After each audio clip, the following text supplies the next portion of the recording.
was thinking about it. Hey, folks, thanks for tuning in to the BAMF podcast. I'm your host, Mike Lafferty. Here is our frequent co-host and the most handsome man in Norman, Oklahoma, Jacob Blackmon. Jacob, how are you doing? I'm getting ready to shave the beard. It's getting to that annoying part.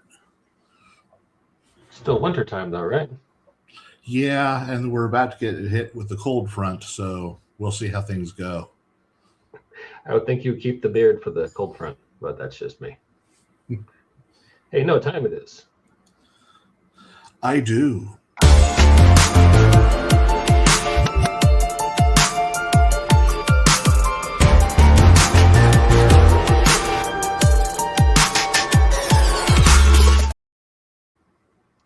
And as always, gentle viewer, gentle listener, that delightful musical montage assures you listening to a high-value, professionally produced broadcast with only the highest production values. And what are we talking about today, Jacob? Today we are discussing the latest issues of the Energon universe. This is a 3-comic series that is currently being produced by Skybound Entertainment. And it includes The Void Rivals, G.I. Joe, and Transformers, all happening in the same universe, all purposefully happening in the same universe, and written to be in the same universe, so that there's none of these weird, how do they interact? They've thought of that all ahead and in advance. And in fact, Marvel and DC Comics used to have thoughtfully developed overarching continuity. So character interactions made sense between lines. I remember those days. Pepperidge Farm remembers those days. So let's take a look. This is Transformers 28, looking at Comixology. Yes.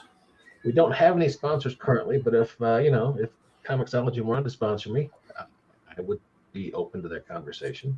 I understand the Department of Homeland Security is currently seeking influencers such as ourselves, who are willing to extol the virtues of their various programs. I was also contacted last year by a company that specializes in male private area grooming products as a possible sponsor. And if I had to choose between the two, I'm pretty sure I'd go with the ball shaper. But not to get too political about it. Okay. So let's talk about. I'm sorry. That was a hilarious bit of banter in my head, sir. All right, Transformers 28, and this starts off with a bang with Mirage, and is that Roadblock on the cover? That is Bulkhead. Bulkhead, okay. He is Bulkhead has pretty much replaced Ironhide as the lovable, friendly, super tough guy in the Autobot ranks in recent incarnations. Okay, so he is the Kilowog of current Transformer timeline. Exactly. Okay, so I can flip through it, but since you're a bigger fan, do you want to talk to us about what happens in this issue and why it's getting so much buzz? Okay, so for some context setup, we're in the early stages of the newest story. Robert Kirkman has recently taken over this comic from the original writer. And previous to this story, there had been a whole bunch of different conflicts with the Decepticons where the Autobots were going back and forth across the nation and having fights with them. There was a major conflict where Megatron returned for the first time in the entire series, and that was during the Battle of Chicago. But due to an incident of self-sacrifice on the part of Starscream, the Decepticons lost the battle.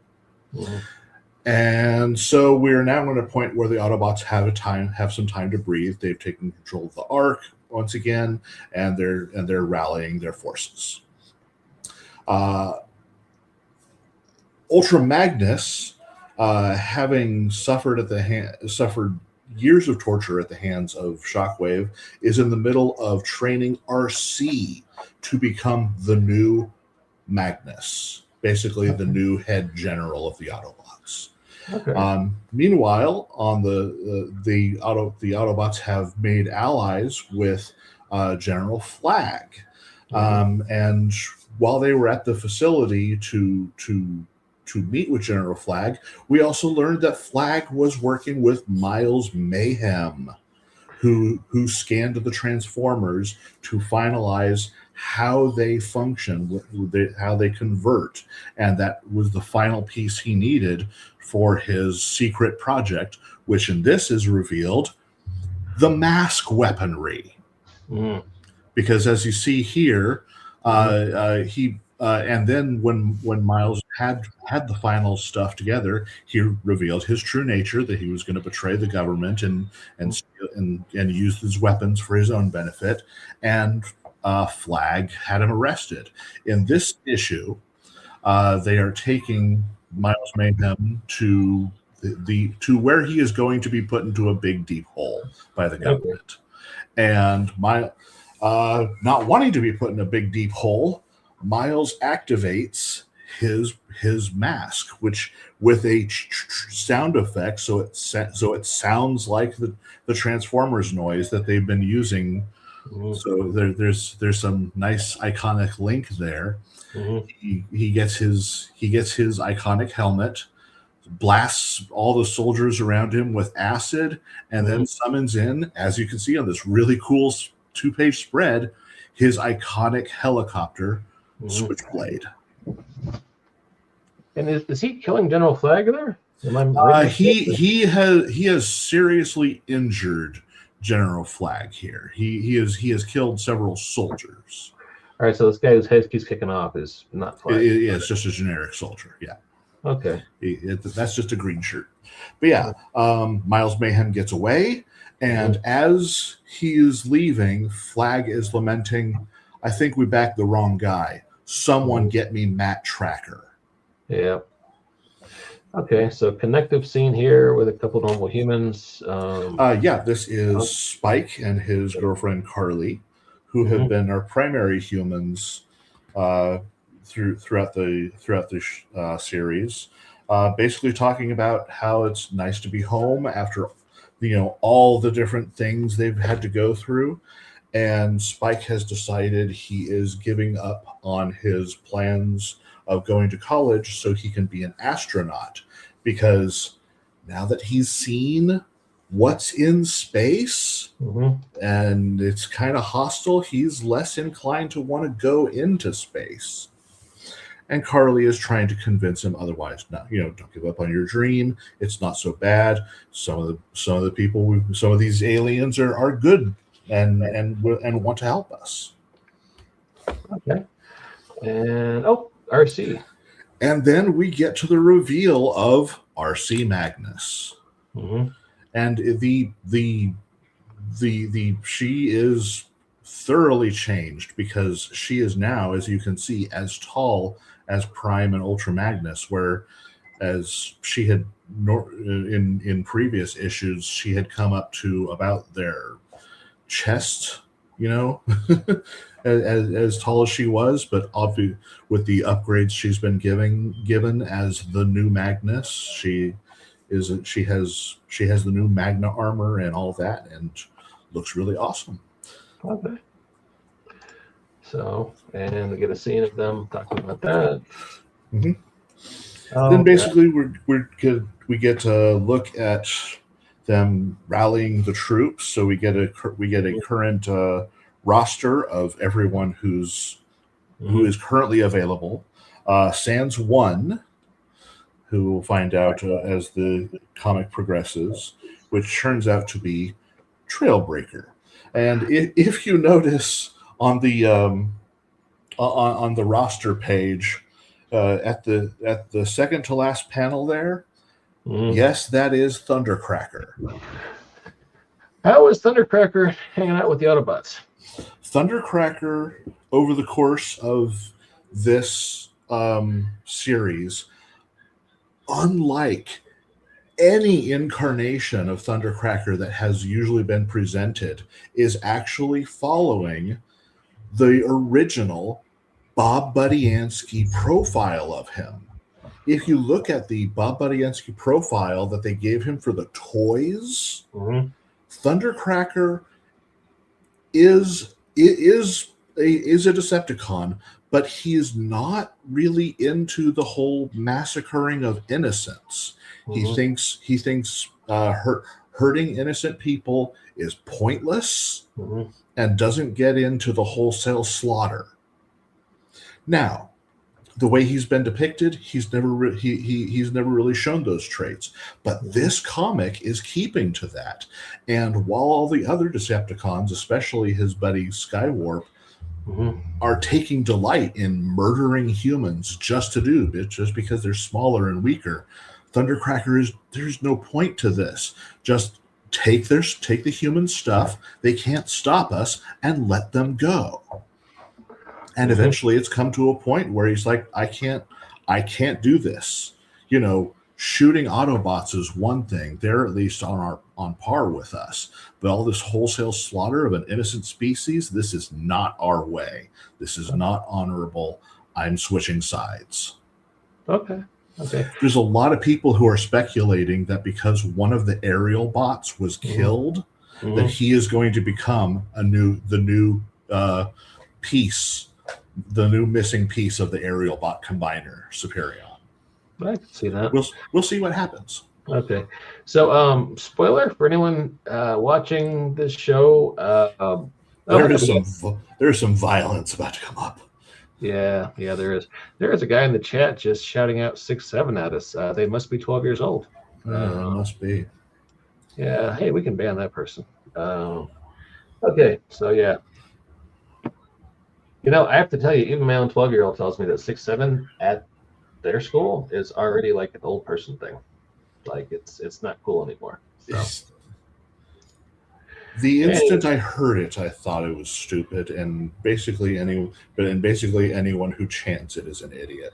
So yeah, Trailbreaker is out there enjoying nature, and then he is snuck up on by Megatron, who basically rips off his head, tears him to pieces, and literally sucks out his energon and his spark like a vampire. Yeah. This is why I can't show my kid this series. Because I mean, there's a lot of cool stuff, but then there's this just freaking body horror, and yeah. This combined with some of the stuff we saw of Megatron's background, more and more makes me believe that he is already being used as a tool by Unicron. Okay. Because this is the kind of behavior that Galvatron had. Megatron is, he's a tyrant. He's brutal. He's savage, but he's not a psychopath. He'll gun down an Autobot, but he's not about like sucking them dry of their energon. Nah. I'm pretty sure he's already being manipulated by Unicron, and that changes people for the worse, even if you're already bad. Okay. And over here, I've got G.I. Joe 17, which I think is the latest issue. This is the newest issue? Yeah. And this is the final title in the Dreadnought War. Okay. For setup, the Dreadnought War has been Duke and Cobra Commander have both been lured into the middle of the desert by an Energon signature. Cobra Commander, because he wants Energon to help him with his Cobra technologies and devices, and Duke is following up on potential Energon signatures because that's where giant robots have been showing up, and he has a history with them, mainly a bad history. He discovers Cobra Commander is there, and then it turns out to all be a trap by the Dreadnoks who are trying to kill Cobra Commander. Oh, okay, so it's double cross. Yes. Okay. The Dreadnoks are not part of Cobra in this. The Dreadnoks are just a mercenary group. In the previous Cobra Commander comic that happened before the G.I. Joe comic was set up, Cobra Commander got his initial energon from them after he infiltrated them in the Everglades, and was basically tortured by them and eventually got away. Okay. And we have a Transformers cameo right here. Yes, this has been a secret on the point of Clutch of G.I. Joe. Earlier in this story, he discovered one of his Jeeps was actually Hound, fan favorite character, and so they've been going around and trying to learn more about each other, and it just comes down to a point where in this battle, Hound has to reveal himself because the Dreadnoks thoroughly outnumber G.I. Joe, who have come to save Duke in this issue. And they just, and like I said, the Dreadnoks have access to energon, so they have energon weapons, which G.I. Joe isn't able to match. So Hound reveals himself, and now all of G.I. Joe knows. Yep. So yeah, big massive battle. Yeah. Hang on a second. Hang on. Sorry. Time of year. All right. So Cobra helicopter showing up. Yes, Cobra helicopters showing up. This is Destro coming to rescue Cobra Commander. By the way, Destro was the one who sicked the Dreadnoks on Cobra Commander. All this entire plot has been Destro all along. Destro is trying to kill off Cobra Commander and attempting to make an alliance with Colonel Hawk for an exchange, saying, "I'll provide you with energon weapons." And Hawk turned him down and barely escaped alive. And here's Duke trying to interrogate the robot. Yes, once Cobra Commander escapes and takes several the Dreadnought leadership with him on the helicopters, the battle is over, and Duke, angry at Clutch keeping the secret of Hound, turns the guns on Hound and wants to start talking about it. Then we get to the epilogue of the story, where we see Hawk, injured from having escaped from Destro, is peeling off pieces of his face, and having a radio conversation with Zorana, calling her sister. And then there's the reveal that he's been Zartan. That's a twist. Okay. We literally have no idea how long Hawk has been Zartan. He could have been Zartan this entire time. Oh, that's kind of cool. All right, so that is G.I. Joe and Transformers latest issues. What is the latest issue of Void Rivals? The latest issue of Void Rivals is number 25. Okay.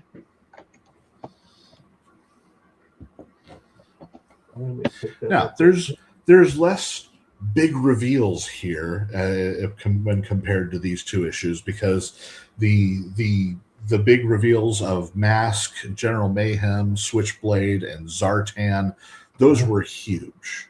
Yeah, those were huge introductions into the Energon universe. There is less of that in Void Rivals, but it's still an important note, because this is the start of the new Quintesson War storyline. Okay. Whereas G.I. Joe and Transformers has been all the stuff that's been happening here on Earth, Void Rivals is all the stuff that's happening in space. Okay. So let's page through it. So we're on the sacred ring where most of the action has been happening. There's finally been a truce called between the two alien factions, and one of the one of the soldiers on the side of the Zertronians attempted to take the throne while their true ruler was away. The true ruler has come back and is reasserting his dominance. And that's what we're seeing here. Okay. Yeah. During the battle, we get, and it's pretty. They're fighting and sliding down this giant pyramid the entire time. It's really well shot. The art is amazing. And during the battle, in the background, we see something coming down from space behind them. Okay, I'm guessing it's a Quintesson vessel. And yeah, then when the battle stops, we get this magnificent 2-page spread of the corkscrew Quintesson vessel smashing into the sacred ring. Okay. Then we go back to the other side where we're talking with the Argonians, and there's a really nice conversation between Derek and his hand droid. I love the hand droid. It is a wonderful character. Cool. Okay. Space flight. These are some cool ship designs. I like those. They got some really good looking alien and space designs in this entire series. I've been very happy with it. And that's it. Okay. Yeah, it's there. Like I said, there's not as much big reveals in this one as it's just a starting of a story, but we've been seeing over the course of Void Rivals the Quintessons discovering the sacred ring, and being told in the background why the sacred ring exists, and it's because of the Quintessons, and why they want it so badly. The sacred ring surrounds a black hole, and trapped in that black hole is a giant planet-sized transformer. Oh, I think we know who that is, then, don't we? They call him Goliant in the series, but we'll find out. Cool. All right. Well, I think we should do this next month. Check in on these 3 issues in 30 days and see where they're at, or these 3 series. But in terms of game, considering we are a gaming podcast as well, there's some great stuff in here that can be utilized as story beats for when you're hitting into your game. For example, Arcee becoming Arcee Magnus. This is easily the player deciding they want to switch up classes. They've been a warrior this whole time. Now they want to take to take the Transformers RPG by Renegade Game Studios. They instead now want to take levels in Field Commander. So they get a nice upgrade, and because they have a new chassis, which they go from champion chassis into a monolith chassis, which makes them huge size instead of just large size, and start taking ranks of Field Commander to represent them being a general. Yeah, it's a nice twist for Arcee. It's unexpected. I didn't think they'd go that way with that character. That's kind of cool. Yeah.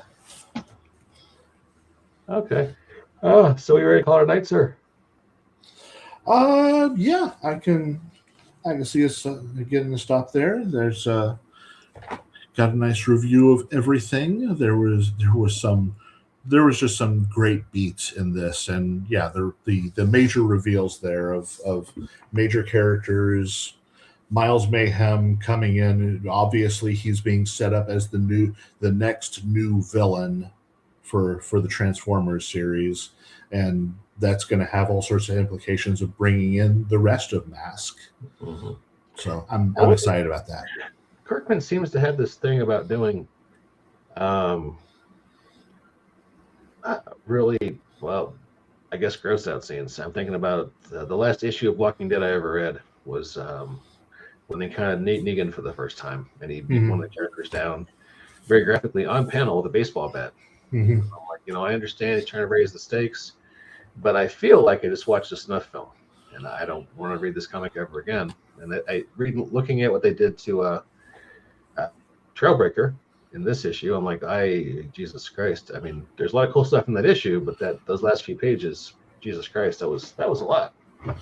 Unfortunately, Kirkman is kind of known for his body horror, because you'll see it in Invincible as well. Mm-hmm. Yeah, I think you do.